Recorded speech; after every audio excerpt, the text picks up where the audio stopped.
Student welcome back to my channel Samrat Academy. Student मेरा नाम है आकाश और आज मैं आप लोगों को बताने वाला हूं क्लास 10th सामाजिक विज्ञान के महत्वपूर्ण प्रश्न जो कि आपको 2023 बोर्ड एग्जाम में 100% आप लोगों को देखने को मिलेगा। इन प्रश्नों को अच्छे तरीके से आप तैयार कर लो क्योंकि पेपर बहुत ही ज्यादा नजदीक आने वाला है। फरवरी में आप लोगों का पेपर है, तब तक आप लोग जितने मोस्ट इंपोर्टेंट क्वेश्चन मैं करा रहा हूं सबको अच्छे तरीके से लर्न कर लो, ठीक है, क्योंकि यहां से क्वेश्चन बनना तय है।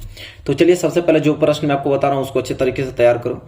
वीडियो को लाइक नहीं किया तो लाइक कर दीजिए, चैनल पर नए तो चैनल को सब्सक्राइब कर लीजिए। और पहला प्रश्न मैं आप लोगों के सामने पढ़ता हूं, इसका आंसर अगर आपको आ रहा है तो जल्दी से आप कमेंट बॉक्स में इसका आंसर आप लोग बताइए। प्रश्न पहला यह है कि फ्रांस में गणतंत्र की घोषणा किस वर्ष हुई। कह रहा है कि जो फ्रांस था तो फ्रांस में गणतंत्र की घोषणा किस वर्ष हुई थी, बताइए। 1815 में कि 1830 में, 1848 में कि 1871 में। यह प्रश्न बहुत ज्यादा इंपॉर्टेंट है, अब बहुत बार एग्जाम में आ चुका है तो ये चीज आपको मालूम होना चाहिए कि फ्रांस में गणतंत्र की घोषणा किस वर्ष हुई थी।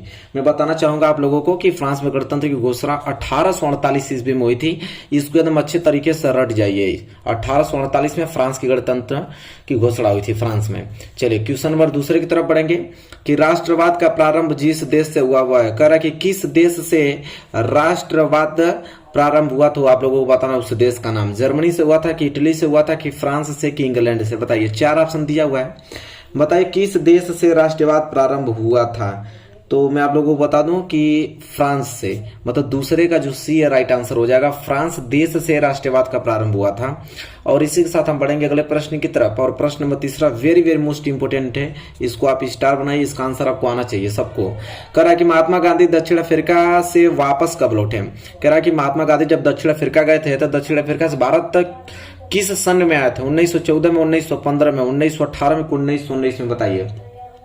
बहुत ज्यादा इंपॉर्टेंट क्वेश्चन है, बताइए। महात्मा गांधी दक्षिण अफ्रीका से भारत कब लौटे, तो 1915 ईस्वी में लौटे थे, ठीक है। तो क्वेश्चन नंबर तीसरे का बी जो है राइट आंसर हो जाएगा। चलिए आगे प्रश्न बढ़ेंगे। अगला प्रश्न 4 कह रहा है कि करो या मरो का नारा किसका था, बताइए। किसने करो या मरो का नारा दिया था। सुभाष चंद्र बोस ने, चंद्रशेखर आजाद ने, कि भगत सिंह ने, कि महात्मा गांधी ने। बताइए इन चारों ऑप्शनों में से कौन सा ऑप्शन सही होगा कि करो या मरो का नारा किसने दिया था, तो हमारे महात्मा गांधी दिए थे, ठीक है। चौथे का ऑप्शन डी जो है राइट आंसर हो जाएगा, महात्मा गांधी ने दिया था करो या मरो का नारा। क्लियर हो गया ना यहां तक। आइए प्रश्न नंबर 5 प्रश्न नंबर 5 है सविनय अवज्ञा आंदोलन कब चलाया गया। बहुत ज्यादा इंपॉर्टेंट यह प्रश्न है, आप लोगों को बताना ही पड़ेगा इस प्रश्न का उत्तर कि सविनय अवज्ञा आंदोलन जो था कब चलाया गया। 1920 में, 1927 में, 1930 में, 1935 में, बताइए। सविनय अवज्ञा आंदोलन कब चलाया गया, तो 1930 में चलाया गया। ऑप्शन सी इस क्वेश्चन का राइट आंसर हो जाएगा, क्वेश्चन नंबर 5 का। आगे हम बात करते हैं तो आगे आपका यह है कि महामंदी का प्रारंभ किस वर्ष हुआ, किस सन में महामंदी आई थी, ठीक है। वही पूछ रहा है कि महामंदी का प्रारंभ किस वर्ष में हुआ था। 1919 में, 1924 में, 1929 में, 1934 में, बताइए। महामंदी का प्रारंभ किस वर्ष हुआ था, तो 1929 में हुआ था महामंदी। क्वेश्चन नंबर 6 का सी जो है राइट आंसर हो जाएगा। और हम आगे बढ़ेंगे और अगला प्रश्न आप लोगों को उत्तर देना बहुत ज्यादा महत्वपूर्ण प्रश्न है कि संयुक्त राष्ट्रीय संघ का मुख्यालय कहाँ स्थित है। अब देखिए यहाँ पे बोल रखा आपको संयुक्त राष्ट्रीय संघ, ठीक है, कि संयुक्त राष्ट्रीय संघ का मुख्यालय कहाँ है। वाशिंगटन में, जिनेवा में, कि न्यूयॉर्क में, कि ऑस्ट्रिया में, बताइए। वेरी वेरी मोस्ट इंपोर्टेंट है। तो संयुक्त राष्ट्रीय संघ का मुख्यालय कहाँ है, तो आपका न्यूयॉर्क में है। कहां पे, न्यूयॉर्क में। तो 7वें का सी जो है राइट आंसर हो जाएगा। अच्छे तरीके से आप लोगों को इसका प्रश्न आना चाहिए। तो संयुक्त राष्ट्र संघ का मुख्यालय न्यूयॉर्क में। चलिए प्रश्न नंबर 8 देखिए क्या है। प्रश्न नंबर 8वां मोस्ट इंपोर्टेंट प्रश्न है, आप लोगों को बताना ही पड़ेगा और यह प्रश्न आप लोगों को याद कर लेना। मैं साफ साफ आपको बताऊं कि निम्न में से कौन सी अजीवीय संसाधन है, बहुत इंपोर्टेंट है। आपसे पूछ दिया अजैवीय संसाधन, ठीक है। एक होता है जैव संसाधन, एक होता है अजैवीय। जैव मतलब जीव जिसमें हो, अजैव मतलब जिसमें जीव नहीं हो। तो बताइए पशु तो जीव ही है ना, पौधे में तो जीव ही है, मछलियां जीव हैं। और हमसे पूछा है अजैवीय, तो बात खत्म। चट्टान, चट्टान अजैवीय होता है, तो अजैवीय संसाधन क्या है, चट्टान है। तो सिंपल आप इस तरह इसका आंसर बता सकते हो। और यहाँ तक चीजें क्लियर हो गई आपकी। तो हम आगे बात करेंगे प्रश्न नंबर 9 को लेकर। प्रश्न नंबर 9 यहाँ पे है कि भूमि एक डॉट डॉट डॉट संसाधन है। यहाँ पे आप लोगों को भरना है कि भूमि एक प्राकृतिक संसाधन है, कि मानव निर्मित संसाधन है, मतलब मनुष्य द्वारा बनाया गया संसाधन है, कि सौर ऊर्जा से निर्मित संसाधन है, कि इनमें से कोई नहीं है। बताइए। भूमि, भूमि की बात हो रहा है। जो मिट्टी आपका है, भूमि है, वो भूमि कैसा संसाधन है? सबको मालूम है कि यह प्राकृतिक संसाधन है, ठीक है, नेचुरली संसाधन है, प्राकृतिक संसाधन है भूमि। और 9 का ए जो है राइट आंसर हो जाएगा। बहुत अच्छा प्रश्न है, याद होना चाहिए आप लोगों को। बता दो, यहां से प्रश्न बहुत बनते हैं एग्जाम में। प्रश्न नंबर 10वां बहुविकल्पीय का कि सुंदरवन राष्ट्रीय पार्क किस राज्य में स्थित है? बताना है कि सुंदरवन जो राष्ट्रीय पार्क है वो किस राज्य में स्थित है, बताना है। असम में कि उड़ीसा में, पश्चिम बंगाल की, मध्य प्रदेश? जल्दी से आप कमेंट करके बताइए कि क्या होगा इसका राइट आंसर। कि सुंदरवन जो राष्ट्रीय पार्क है किस राज्य में स्थित है? तो पश्चिम बंगाल में, सबको मालूम होना चाहिए। कहां पे? पश्चिम बंगाल में। 10वें का सी जो है राइट आंसर हो जाएगा। तो यहां तक हमने 10 महत्वपूर्ण आप लोगों को बहुविकल्पीय प्रश्न बताया। इसके बाद हम बात करने वाले हैं इससे जैव और अजैव संसाधन क्या होते हैं, कुछ उदाहरण दीजिए। देखिए प्रश्न बहुत ज्यादा इंपॉर्टेंट, आपको आना ही चाहिए कि जैव और अजैव संसाधन क्या होते हैं, कुछ उदाहरण देकर समझाना है। तो आप सबसे पहले हेडिंग आप डालोगे जैव संसाधन। जैव संसाधन सिंपल है, जो जीवों के द्वारा निर्मित होगा। देखिए वे संसाधन जिनकी प्राप्ति जो है ना जीवमंडल से होती है और जिनमें जीवन व्याप्त होता है, जिनमें जो जीवन जी सके, जैव संसाधन कहलाते हैं। सबको मालूम है कि जिसमें जीव होगा तो जीवन जिएगा ही भाई। तो वे संसाधन जिनकी प्राप्ति जीवमंडल से होता है और जिनमें जो होता है ना जीवन व्याप्त होता है, जैव संसाधन कहलाता है। जैसे में हम लोग हुए, मनुष्य हुआ, वनस्पति जगत हुआ, प्राणी जगत हुआ, पशुधन हुआ, मत्स्य हुआ, ये सारे जैव संसाधन हैं, ठीक है। अभी तो बहुविकल्पीय में प्रश्न भी आया था अजैव संसाधन को लेकर, जो कि हमने चट्टान बताया था कि वो अजैव संसाधन है। देखिए अब दूसरी हेडिंग है अजैव संसाधन। अजैव संसाधन किसे कहते हैं? तो वे सारे संसाधन जो निर्जीव वस्तुओं से बने हैं अजैव संसाधन कहलाते हैं। मतलब कि जो भी संसाधन होगा वो निर्जीव वस्तु से बना होगा तो उसे अजैव संसाधन कहलाएंगे। जैसे चट्टान हुआ, धातुएं हुए, ये सब आपके अजैव संसाधन के अंतर्गत आते हैं। तो यहां से ये प्रश्न बहुत ज्यादा इंपॉर्टेंट है, इसे अच्छे तरीके से तैयार कर लेना। जैव और अजैव संसाधन क्या होते हैं, उदाहरण भी पूछता है तो उदाहरण भी आपको आना चाहिए। तो यहां तक पहला प्रश्न क्लियर हो गया ना, कोई डाउट नहीं होना चाहिए आप लोगों को। इसके साथ ही हम आगे बढ़ेंगे क्वेश्चन नंबर दूसरे को लेकर। और ये क्वेश्चन नंबर दूसरा बहुत पॉपुलर प्रश्न है, सबको मालूम होना चाहिए कि चिपको आंदोलन क्या है। पूछता है कि चिपको जो एक चिपको आंदोलन चला था, वही पूछ रहा है कि चिपको आंदोलन क्या है। तो देखिए चिपको आंदोलन वनों की रक्षा के लिए चलाया गया आंदोलन है। वनों की रक्षा के लिए चलाया गया एक आंदोलन था। कौन? चिपको आंदोलन। इस आंदोलन का सूत्रपात या सुंदरलाल बहुगुणा ने हिमालय क्षेत्र में किया था। इस आंदोलन की शुरुआत किसने किया था? तो सुंदरलाल बहुगुणा ने हिमालय क्षेत्र में किया था।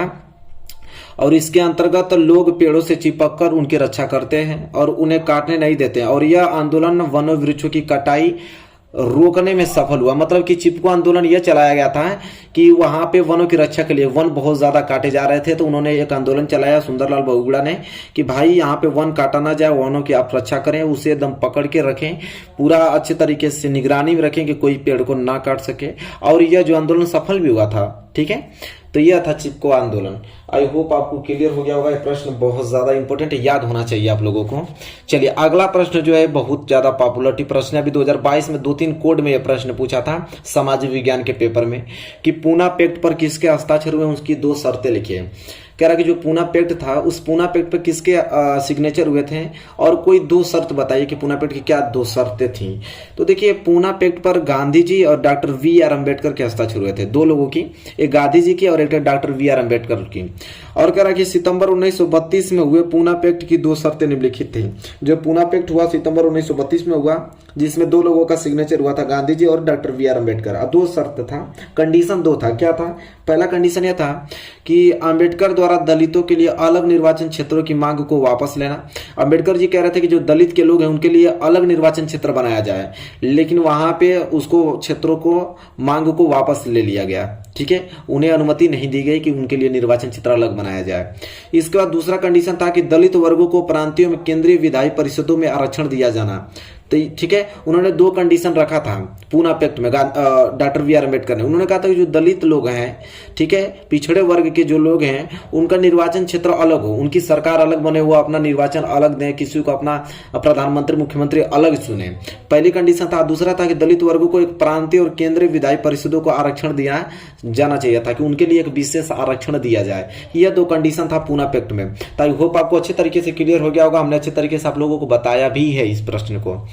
तो ये क्वेश्चन हो गया ना, याद कर लीजिएगा। अगला प्रश्न बढ़ते हैं। अगला प्रश्न बहुत ज्यादा इंपॉर्टेंट है, 2022 में बहुत प्रश्न ने पूछा था कि पहाड़ी क्षेत्रों में मृदा अपरदन की रोकथाम के लिए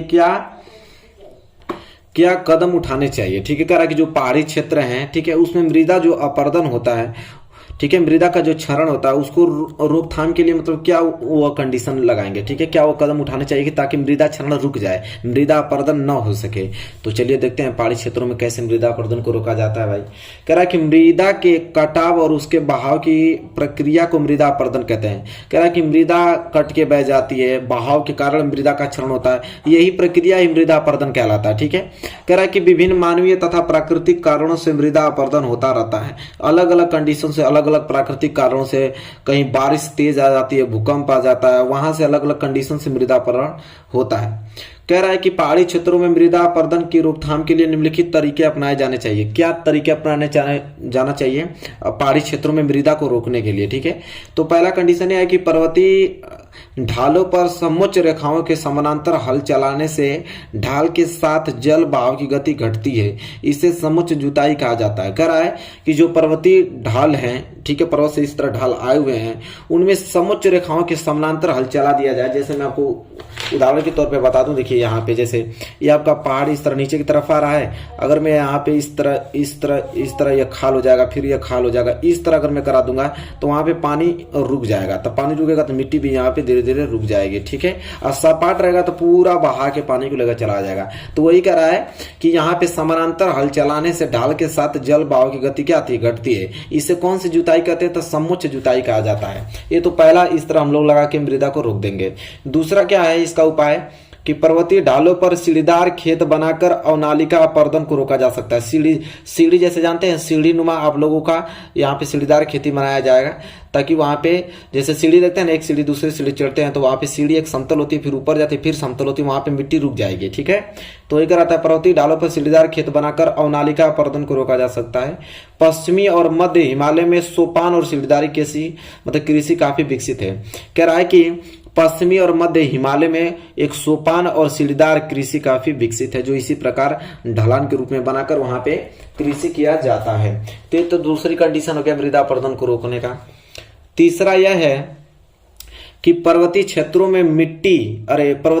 में पट्टी कृषि के द्वारा मृदा अपरदन को रोका जा सकता है। इसमें बड़े खेतों को पट्टियों में बांटा जाता है, फसलों के बीच में घास की पट्टियां उगाई जाती हैं, यह पवनों द्वारा जनित बल को कमजोर करती हैं। कह रहा है कि पर्वतीय क्षेत्रों में पट्टी कृषि किया जाता है। ठीक है, वहां पे बड़े बड़े यहाँ पे पट्टी बना दी जाती है, अलग अलग वहां पे घास बना दिया जाता है, मतलब घास उगा दिए जाते हैं। घास में क्या होता है कि मिट्टी जो बह के जाती है वो घास में रुक जाती है, पूरा बह के नहीं जाती है, घास के जो कड़ होते हैं, ठीक है, उसमें मिट्टी सोख ली जाती है। तो इस प्रकार से हम लोग बना के मृदा को रोकते हैं पहाड़ी क्षेत्रों में। चौथा यह है कि पर्वतीय ढालों पर बांध बनाकर जल प्रवाह को समुचित ढंग से खेती के काम में लाया जा सकता है। मृदा रोधक बांध अवनालिका के फैलाव को रोकते हैं। कह रहा है पर्वतीय ढालों पर बांध बनाकर भी खेती किया जाता है, ताकि बांध बना देंगे तो पानी एकत्रित ही रहेगा। यहाँ तक कंडीशन, अगर चारों तरफ से घेर दिया जाए तो पानी उसी में रहेगा, मिट्टी भी वहीं रहेगा, बह के तो जाएगा नहीं। तब बांध अलग अलग बना के वहां पे खेती की जाती है पहाड़ी क्षेत्रों में। तो इस प्रकार हमने आपको बताया कि पहाड़ी क्षेत्रों में जो मृदा अपरदन हो रहा है उसको रोकथाम के लिए क्या कदम उठाने चाहिए। तो 4 कंडीशन हमने आप लोगों को बताया। इस कंडीशन से हम लोग मृदा अपरदन को रोक सकते हैं और खेती कर सकते हैं। तो आई होप आप लोगों को यहां तक क्लियर हो गया, कोई डाउट नहीं होना चाहिए। चलिए अगले प्रश्न की तरफ बढ़ चलते हैं। चलिए अगला प्रश्न देखते हैं। और देखिए ये प्रश्न जो मैं आपको बता रहा हूं, ये प्रश्न आप लोगों की याद कर लेना है। ये वाला जो प्रश्न आपको बताने वाला हूं, प्रश्न यह है कि भारत के किन्हीं 2 पड़ोसी देशों के नाम लिखिए। अब पूछ रहा है कि भारत के किन्हीं 2 पड़ोसी देशों के नाम। 2 नंबर के लिए प्रश्न आते हैं, हमेशा आते हैं, याद रखिएगा। तो भारत के 2 पड़ोसी देश हैं बांग्लादेश और नेपाल। हमने 2 पड़ोसी देशों का नाम बता दिया। फिर कह रहा है खरीफ फसलों के कोई 2 उदाहरण लिखिए। तो देखिए खरीफ फसलों के कोई 2 उदाहरण, जैसे चावल, मक्का, ये जो है ना खरीफ की फसलें हैं। फिर अगला प्रश्न है, ये प्रश्न रटे होने चाहिए, आपको मैं बता दे रहा हूं फिर से, अगर 2023 बोर्ड एग्जाम में अच्छा नंबर लाना चाहते हैं तो। सांप्रदायिकता से आप क्या समझते हैं? देखिए सांप्रदायिकता होता क्या है? कह रहे हैं सांप्रदायिकता ऐसी स्थिति है जब एक विशेष समुदाय अन्य समुदाय की लागत पर अपने हितों को बढ़ावा देने की कोशिश करती है, ऐसी स्थिति सांप्रदायिकता कहलाती है। ठीक है, कह रहा है कि सांप्रदायिकता ऐसी स्थिति है जब कोई एक विशेष समुदाय अन्य समुदाय की लागत पर, उसके पैसे पर अपने हितों को बढ़ावा देने की कोशिश करता है कि हाँ भाई अलग कोई 2 समुदाय है और मैं दूसरे समुदायों की लागत पर अपने हितों का बढ़ावा दे रहा हूं कि नहीं ये सारी चीजें मेरी है, मेरे कारण ये सारी चीजें हुई हैं, ऐसी स्थिति सांप्रदायिकता कहलाती है। इतनी याद रखिए, नोट कर लीजिएगा, छोटा है याद हो जाएगा। इसके बाद है पवन अपरदन किसे कहते हैं? तो भाई वही चीज कि पवन द्वारा मैदान अथवा ढालू क्षेत्र से मृदा को उड़ा ले जाने की प्रक्रिया को पवन अपवर्तन कहते हैं। अरे हवा के कारण जो मृदा का क्षरण होता तो पवन अपवर्तन इन्हें कहलाएगा। तो सिंपल है, याद कर लीजिएगा। एक टॉपिक और बच जाता है, इसको याद कर लीजिएगा कि रालेक्ट एक्ट क्या है।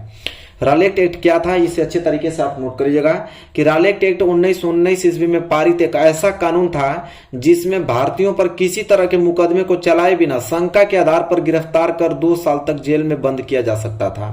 रालेक्ट एक्ट का मतलब यह था 1919 में तो यह आपका पारित हुआ, और उससे यह था रालेक्ट एक्ट के तहत, जैसे आपको मुझे लग गया कि आपने शंका के आधार पर कि आपने यह काम किया होगा, थोड़ा सा भी अगर शंका आपको है तो मैं आपको तुरंत गिरफ्तार करूंगा, 2 साल तक जेल में बंद कर दूंगा। शंका के आधार पर 2 साल तक जेल में बंद करने का प्रस्ताव था रालेक्ट एक्ट के अंतर्गत, 1919 में पारित हुआ।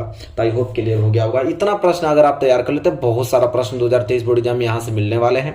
वीडियो कैसी लगी बताइए, वीडियो अच्छी लगी तो प्लीज लाइक कीजिएगा, चैनल पर नए हैं तो चैनल को सब्सक्राइब करके बेल आइकन को प्रेस कर लीजिएगा।